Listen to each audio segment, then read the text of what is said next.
Actuellement, les tensions entre les Philippines et la Chine montent soudainement. Il y a eu un incident où les gardes-côtes chinois ont frappé les soldats philippins avec des matraques. Aujourd'hui, nous allons examiner cette affaire de près. Regardons cela tout de suite. Le 21 juillet, près du récif Second Thomas en mer de Chine méridionale, les gardes-côtes chinois se sont rapprochés. Les gardes-côtes chinois se sont approchés du navire de guerre philippin, le BRP Sierra Madre, et ont pris des photos et des vidéos. Les gardes-côtes chinois se sont donc rapprochés du navire de guerre philippin. Les soldats de la marine philippine ont exigé que les Chinois se retirent, mais 8 agents des gardes-côtes chinois à bord de ce canot à moteur ont sorti des matraques et ont attaqué les soldats philippins. Je reviendrai plus tard sur ce navire de guerre. Suite à l'attaque soudaine des gardes-côtes chinois, plusieurs soldats philippins ont été blessés. Le ministère philippin de la Défense affirme que les récentes violences et actes de harcèlement commis par les gardes-côtes chinois contre les soldats de la marine philippine montrent un schéma clair de comportement provocateur et hostile et aggravent encore la perte de confiance et de crédibilité à l'égard de la Chine. Il a aussi affirmé qu'aucune pression ni agression n'empêchera les Philippines de remplir leurs devoirs constitutionnels et d'exercer leurs droits légitimes dans la mer des Philippines occidentales. Récemment, la Chine et les Philippines s'opposent toujours en mer de Chine méridionale, notamment au récif Second Thomas, site du dernier incident. Cet endroit est un récif situé dans l'archipel des Spratleys, en mer de Chine méridionale. Sa taille n'est pas grande, mais il possède une valeur stratégique très élevée. La région, proche de routes maritimes majeures et riche en ressources halieutiques et sous-marines, suscite depuis longtemps des revendications de souveraineté de plusieurs pays. Les Philippines, afin de maintenir leur contrôle effectif sur cette zone, ont intentionnellement échoué en 1999 un vieux navire de débarquement datant de la Seconde Guerre mondiale, le Sierra Madre, sur le récif. Comme je l'ai dit, le Sierra Madre n'est pas opérationnel, mais ils l'ont échoué et s'en servent de prétexte pour déployer des forces en prétendant le protéger. Le navire a ensuite servi de poste avancé militaire, une dizaine de fusiliers marins y étant stationnés en permanence. Les Philippines y maintiennent leur présence en apportant régulièrement nourriture, eau, fournitures et matériaux de renfort. Le problème, c'est que la Chine affirme que ces activités de ravitaillement constituent une violation de ses eaux territoriales, et elle bloque ou entrave à plusieurs reprises les navires de ravitaillement philippins.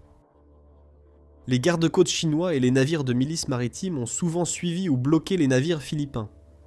Des situations dangereuses, où les navires des deux camps se frôlent à quelques mètres, se sont répétées.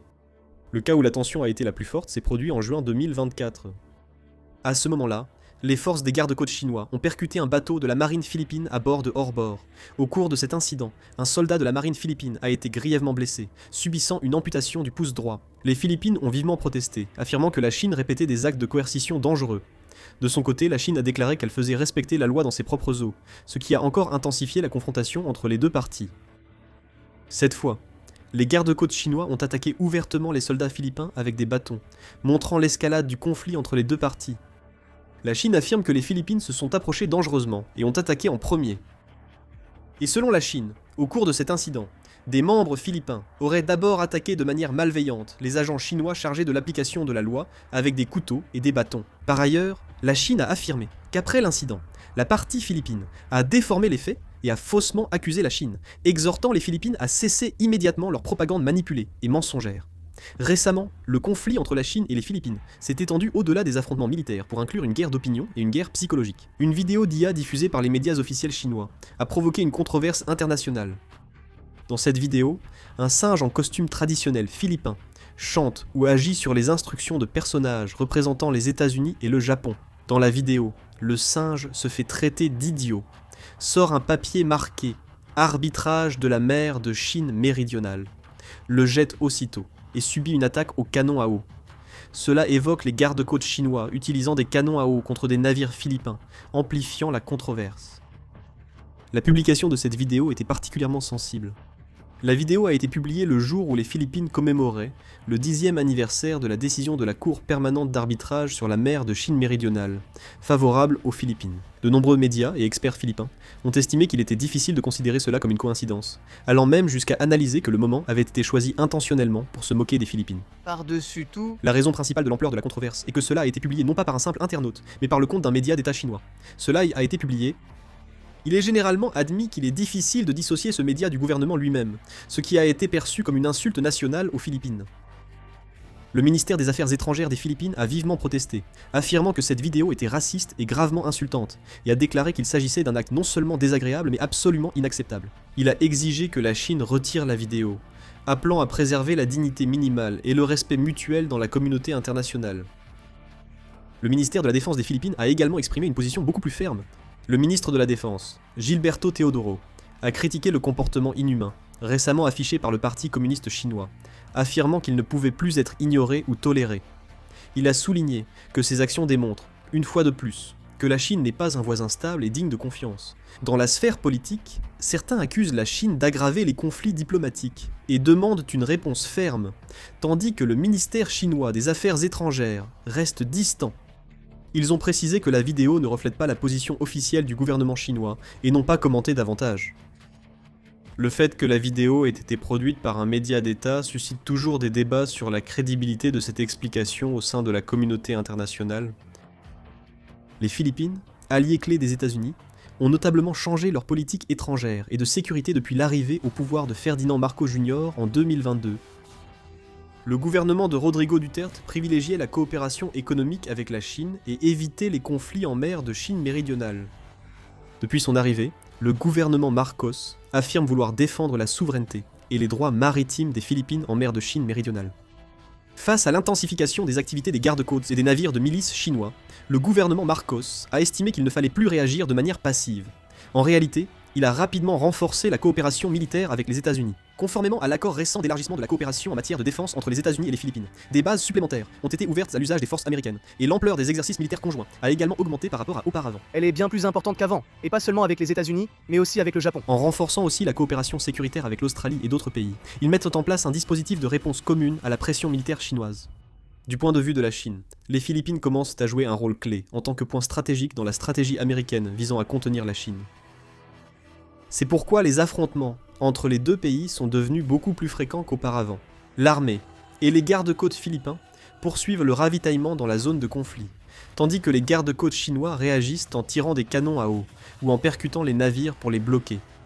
Le gouvernement philippin publie ces scènes en vidéo pour solliciter le soutien de la communauté internationale, tandis que la Chine maintient sa position en affirmant qu'il s'agit d'une application légitime de ces lois. Le conflit en mer de Chine méridionale n'est plus seulement un problème entre les deux pays, il devient de plus en plus complexe avec la rivalité stratégique entre les États-Unis et la Chine. Les Philippines ont aussi annoncé vouloir créer un centre spatial militaire d'ici 2028 pour moderniser davantage leurs forces armées. Selon le Manila Times, Romeo Browner Jr., chef d'état-major des forces armées philippines, a annoncé que ce projet avait été proposé au président Ferdinand Marcos Jr. lors d'une récente réunion des commandants. L'objectif n'est pas de créer immédiatement une grande force spatiale, mais de commencer par un centre spatial militaire, puis d'élargir progressivement technologie et organisation pour développer à terme un commandement spatial, puis même une force spatiale. Parmi les pays d'Asie du Sud-Est, les Philippines sont en train de prendre des mesures concrètes pour relier directement le domaine spatial à leur puissance militaire. La principale raison de cette décision est l'escalade des tensions militaires avec la Chine en mer de Chine méridionale. Après la création du centre spatial militaire, la surveillance quasi en temps réel de la mer de Chine méridionale ainsi que des espaces maritimes et aériens de l'ensemble des Philippines sera possible grâce aux satellites. Il sera possible de détecter plus rapidement les déplacements de navires, les activités aériennes et divers mouvements militaires, et de mettre en place une base permettant de relier en un seul réseau l'exploitation des drones, l'alerte aux missiles, ainsi que le réseau de communication militaire et le système de commandement et de contrôle. Par rapport à auparavant. L'objectif est d'acquérir une capacité de évaluation de la situation et de réaction bien plus rapide qu'auparavant. Cependant, le principal défi reste de savoir comment se procurer les satellites. Développer ses propres satellites militaires offrirait une autonomie opérationnelle, mais exigerait des coûts et du temps importants. A l'inverse, importer des satellites étrangers permet d'acquérir vite des capacités militaires, mais crée une dépendance technologique et de soutien envers d'autres pays pour l'exploitation et la maintenance. C'est pourquoi les Philippines utilisent d'abord leurs satellites en orbite basse. Le chef d'état-major Browner a souligné que la priorité est de lancer le centre militaire spatial, non le nombre de satellites. Il a précisé coopérer avec l'agence spatiale philippine pour créer un système d'utilisation des satellites en orbite basse. À l'avenir, la coopération avec les alliés devrait encore s'élargir. Les experts jugent crucial de coopérer avec des pays dotés de technologies satellitaires et de moyens de renseignement, tels que les États-Unis, le Japon et l'Australie, pour obtenir des capacités militaires spatiales. À long terme, certains analystes suggèrent qu'il serait possible d'envisager un système reliant les satellites de surveillance et les informations de plusieurs pays en un seul réseau, permettant ainsi le partage d'informations en temps réel. Dans ce cas, Les Philippines pourraient non seulement utiliser leurs propres capacités de surveillance, mais aussi exploiter les informations de leurs alliés, ce qui leur permettrait de surveiller les mouvements de la Chine en mer de Chine méridionale de manière beaucoup plus étroite qu'auparavant.